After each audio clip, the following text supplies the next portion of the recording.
일단 지금 시장이 굉장히 180도로 바뀌었다라고 저는 인지를 하고 있거든요. 원래는 어떤 박스권 장세나 좀 약세장이 지속이 되었다고 하면은 최근에는 어떤 강세장 초입이나 아니면 강세장에 대한 어떤 기대감이 굉장히 많은 시장이다라고 저는 개인적으로 생각을 하고 있습니다. 근데 아마 여러분들이 한 몇 년 동안 약세장이나 아니면 박스권장에 지쳐 있었을 거라고 저는 생각이 들어서 그러면 강세장에서는 어떻게 매매를 해야 되는가 이 부분에 대해서 간단하게 설명을 먼저 드리고 나서 한번 리뷰를 해보도록 하겠습니다. 일단 강세장에서는 정말 강한 종목들이 많이 나올 거예요. 그러면은 어떤 현상이 벌어지냐면은 공준전에서 강한 사람들이 돈을 벌게 되어 있습니다. 뭐 예를 들어서 2023년도를 생각해 보면은 이 에코프로라는 종목이 2차 전지의 어떤 대장주 역할을 하면서 시장을 이끌어줬었죠. 근데 그때 많이들 얘기했던 게 제2의 에코프로는 어떤 종목이냐 그러면서 좀 낮은 종목들을 매매해야지. 그러면 그때 이후에 뭐 이수페타시스가 또 되게 좋았었잖아요. 제2의 이수페타시스 이런 종목들을 많이 사기 마련입니다. 그런 거 하지 마시고 그냥 차라리 그냥 에코프로를 사라. 에코프로를 가지고 매매를 하셔야 여러분들이 돈을 번다라고 생각을 하고 있습니다. 두 번째는 강한 종목 중에서 더 강한 종목을 더 압축해서 매매를 들어가야 된다라고 저는 생각을 해요. 그래서 제가 요즘에 이제 방송에 나와서 말씀드리는 게 두산 에너빌리티를 되게 많이 말씀을 드리고 있죠. 왜냐면은 두산 에너빌리티는 강한 종목들 중에서 강한 종목입니다. 물론 추후에 어떤 사람들이 그러겠죠. 제2의 두산 에너빌리티, 제2의 뭐 한수원과 관련된 뭔가 관련주 이렇게 많이들 어그로를 끌겠지만 실제 제가 말씀드리고 싶은 거는 이 종목이 강해요. 그러면은 이 종목을 계속해서 맛보고 즐기고 뜯고 그리고 계속해서 매매를 하셔야 된다 이렇게 생각을 하는 겁니다. 그래서 두산 에너빌리티를 솔직히 지겹죠. 저 뭐 4월달, 5월달 초부터 계속해서 말씀을 드렸던 종목이니까요. 근데 매매하기에는 아직도 이 종목만큼 좋은 종목이 없어요. 뭐 탄력이 떨어지나요? 저점만 잘 잡으면은 뭐 장일날 5%, 6%, 7% 수익 내는 거는 일도 아닙니다. 종가 베팅 했어요. 또 다음날 5%, 7%씩 가요. 그래서 저는 이 종목만큼 지금 매매하기에는 좋은 종목이 없다. 이렇게 생각을 하고 자 그러면은 왜 이렇게 시장에서 관심을 받고 있고 유동성이 들어와주고 그다음에 기대감이 이 종목에 반영이 되는가라고 하면은 역시 어제도 설명을 드렸지만 오늘 같은 경우에는 체코와의 드디어 체결이 됐었죠. 최종 계약이 체결이 되었습니다. 뭐 24조에서 26조 규모라고 하는데요. 개인적으로는 유럽에서 처음으로 우리나라가 원전 진출을 하게 되었다는 게는 나름대로 굉장히 큰 시세하는 바가 크다라고 생각을 합니다. 뭐 예를 들자면은 바이오 쪽에서 치트키라고 하면은 임상 3상을 성공했다 이런 치트키가 있잖아요. 그거에 비견될 만큼 굉장히 큰 호재라고 전 생각을 하고 있고 그게 아마 다음 주부터는 본격적으로 또다시 반영될 확률이 시세에 반영될 확률이 굉장히 높다라고 바라보고 있습니다. 그리고 제가 가장 중요시하는 건 여러분한테 그런 얘기를 했었죠. 하반기에 미국 데이터 센터향 가스터빈 수주 기대감이 여전히 살아있다. 그리고 경쟁사들이 여러 기업들이 있지만 29년까지는 가스터빈이 주문이 꽉 차 있기 때문에 지금 현재로서 빅테크들이 의존할 수 있는 곳은 두산 에너빌리티밖에 없는 상황이다. 이게 핵심 모멘텀이라고 제가 말씀을 드렸었어요. 이거 솔직히 말해서 이 기사를 봤던 거는 서울경제에서 기자분이 되게 좀 디테일하게 잘 써줬더라고요. 그래서 보고 나서 이게 핵심이구나 라는 걸 느꼈고 그리고 나서 이후에 관련주들을 제가 찾아보기 시작했었죠. 그래서 글로벌 데이터 센터 전력 같은 경우에는 작년 기준으로 415 테라와트 정도 소요가 되는데 30년도에는 945 테라와트 정도가 소요가 된다고 합니다. 근데 대형 원전 1기당 연간 10 테라와트 정도가 지금 할 수가 있는데 그렇다라고 하면은 앞으로 한 4년에서 5년 정도 봤을 때 원전 같은 경우에는 최소 25기에서 50기 정도는 지금 필요로 하다는 소리예요. 물론 뭐 풍력도 있을 수 있고 태양광도 있을 수 있지만 실제 그게 최근에는 어떻게 나왔었죠? 물론 우리나라 같은 경우는 태양광, 뭐 풍력을 밀겠죠. 하지만 전 세계적으로 스페인이나 최근에 포르투갈 정전 사태에서 보셨다시피 이 에너지를 저장할 수가 없기 때문에 지금 최적화되어 있는 것은 원전이다라고 글로벌 스탠다드 트렌드가 그렇게 되어가고 있다라는 부분이 있기 때문에 물론 정치적으로도 이슈가 있긴 하지만 제가 볼 때는 글로벌을 따라가는 게 맞죠. 그리고 최근에 트럼프 대통령도 그런 거에 있어서 원전을 밀기 시작했고요. 그래서 그러면은 주가는 어떤 식으로 너는 보고 있느냐? 핵심은 그래 모멘텀은 솔직히 저보다 잘 설명하는 전문가들 많잖아요. 그렇죠? 뭐 다른 증권 방송을 보든 아니면 뭐 너튜브 방송을 보든 정말 잘 설명하는 분들이 많은데 솔직히 근데 그분들이 매매를 잘한 건 아니잖아요. 저보다 매매 잘하는 사람은 없잖아요. 대한민국에 지금 증권방송계에서는요. 그래서 제가 두산 에너빌리티 같은 경우에는 최근에도 분석을 했었죠. 좀 여기를 좀 확대해가지고 여러분한테 보여드렸었죠. 여기 캔들 패턴이라든지 그런 흐름에 있어서 강력한 매수세가 발동이 되고 있다라고 어제 설명을 드렸었고 결국에 오늘 상승이 나왔습니다. 자, 그러면은 이렇게 갈 것이냐라고 이제 보는 거냐라고 할 수가 있는데 왜 저는 이렇게 보냐면은 자, 1시간 차트예요. 이게 60분 봉이에요. 상승 지속형 차트가 나왔죠. 그러니까 이런 저점과 저점 그리고 고점과 어떤 고점들을 연결했을 때 어떤 트렌드에 있어서 어제 종가상 돌파가 나왔단 말이에요. 그래서 저는 개인적으로 여러분들한테 상방으로 바라보고 있다라고 말씀을 드렸었고 이걸 보통 이제 전문 용어로 한국어로 표현하면은 깃발 패턴이라고 하죠. 이렇게 이제 폴대고 이게 깃발이고 그다음에 이 깃발 패턴을 넘어서게 되면은 그때부터는 추세가 지속이 되는 추세 지속형 패턴이라고 할 수도 있고 이거를 보통 이제 N파동이라고도 합니다. N파동이냐 깃발 패턴이냐 이 부분에 대해서 보는데 근데 보통 이제 여기를 넘어가게 되면은 여기서 여기까지 상승했던 만큼 여기서 여기까지를 보는 게 보통 정석입니다. 근데 제가 말씀드리고 싶은 거는 자 이게 그러면은 요즘에 근데 두산 에너빌리티를 보면은 얘가 과열을 안 가요. 과열 국면이 뭐냐면은 뭐 그걸 이제 흔히 이제 주식 많이 하는 사람들 용어로는 요즘에는 그 광기라는 용어를 많이 쓰거든요. 광기.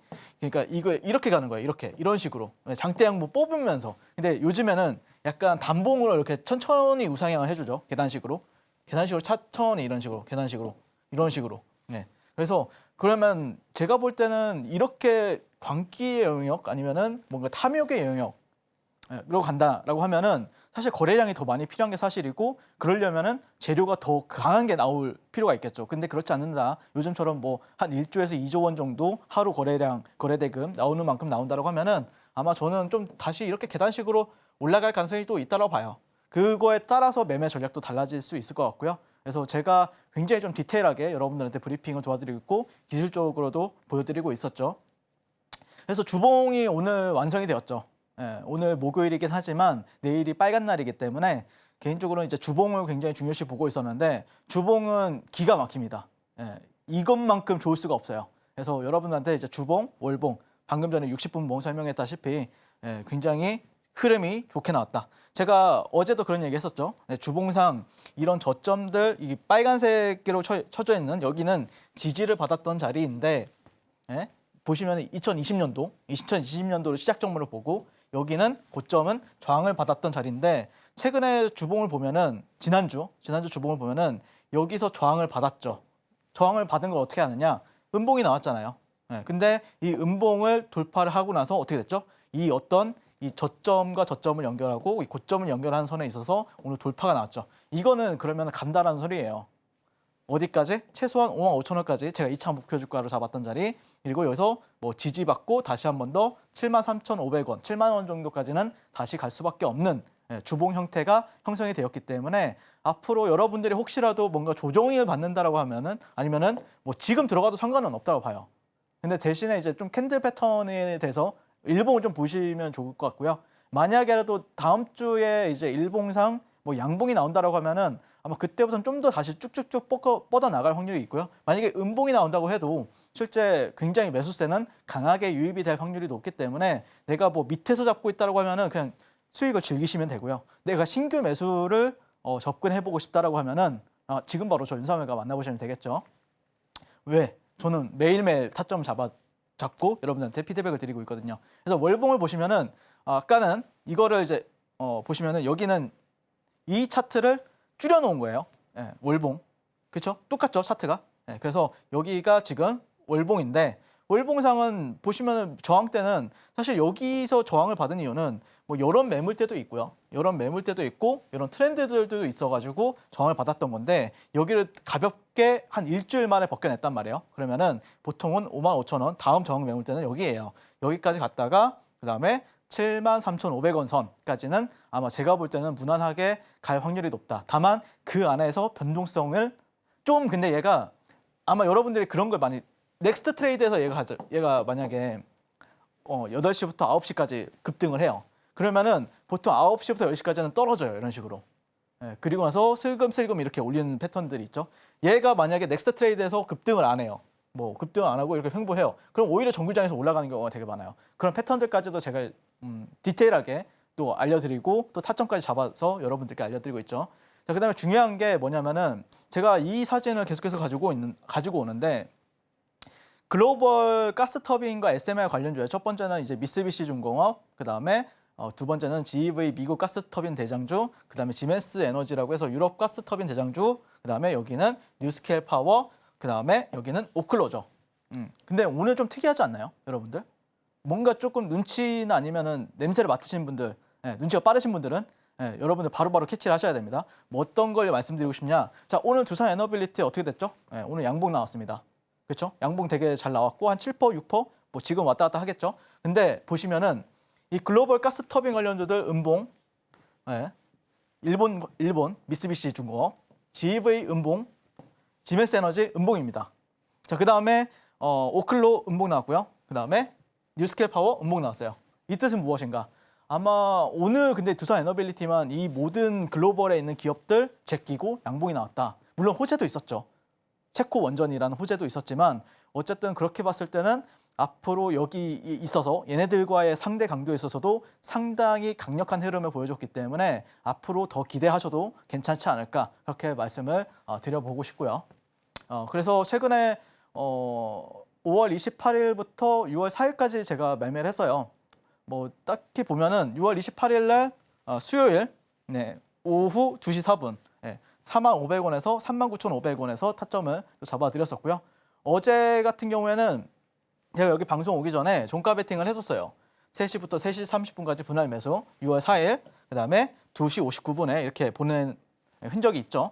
그다음에 6월 4일 제가 방송이 끝나고 나서 방송이 제가 7시 50분에 끝나잖아요. 지금 방송이요. 20분 뒤에 끝나잖아요. 7시 51분에 방송 끝나자마자 바로 사라. 10분 동안 바로 사라. 분할 매수 하셔라. 다시 사야 된다. 이렇게 말씀을 드렸었고 그래서 그거를 이제 타점으로 보게 되면은 5월 28일 같은 경우에는 여기 저점을 땄던 사람은 저 윤삼호일이었습니다. 이런 저점들을 물론 프로그램이 많이 잡아줬죠. 프로그램이 매도했다가 매수세가 막 들어왔잖아요. 그때 저도 같이 들어갔어요. 여기서 일부 매도하고 그 다음에 어제 종가 베팅, 어제 3시부터 3시 반까지 종가 베팅하고 매도하고 그 다음에 10분 동안 저 여기 그 왕이대 상한가 방송 끝나고 나서 10분간 여기서 또 사라 그랬죠. 여기. 그리고 나서 오늘 또 올려주길래 매도하고 여기 내려왔을 때도 오늘 장중에 저희가 피드백 했었죠. 이런 데서 여기가 지지 라인이다 라고 말씀드렸고 뭐 이런 데서 매도하면 되죠. 그냥. 이게 짧아 보여도 한 뭐 5%, 6%예요. 이게 짧아 보여도 6%, 5%예요. 이 파동 하나가. 그래서 지금 이 두산 에너빌리티만큼 매매하기에 좋은 종목은 없다라고 바라보고 있고 아마 지금 이거는 그냥 이 두산 에너빌리티는 저한테 매일 찢기고 있죠. 이런 식으로. 보시면은 매수, 빨간색 매수, 파란색 매도, 매수 매도 2만 원대부터 4만 원대까지 계속 하고 있고. 그러니까 제가 말씀드린 거는 저는 방송에 나와서 방송 전문가도 하고 있지만 실제 트레이딩은 더 잘해요. 근데 많은 방송 전문가들이 두산 에너빌리티가 좋다라고 얘기하지만 실제 매매를 이렇게 할 수 있는 전문가가 있느냐? 그건 없다고 생각합니다. 왜냐? 그분들은 방송 전문가지 저는 매매꾼이잖아요. 매매꾼. 그래서 매매꾼처럼 나도 한번 매매해보고 싶다. 자, 얼마나 좋아요. 그냥 종목이 필요 없어요. 그냥 여기서 돈 복사하시면 돼요, 여러분들. 제가 두산 에너빌리티를 매주 이렇게 방송 나올 때마다 3번씩 얘기하잖아요. 그렇죠? 그래서 제가 마지막으로 말씀드리고 싶은 거는 결국에는 실력이 있어야 되고 이 종목에 끌려다니지 말아야 되고 오히려 본인이 이 종목을 씹어 먹을 줄 알아야 된다. 그래서 이 종목에서 돈 복사하고 계속 퀀텀 점프 제대로 해보고 싶으신 분들은 지금 바로 전사말과 만나보시면 좋을 것 같습니다.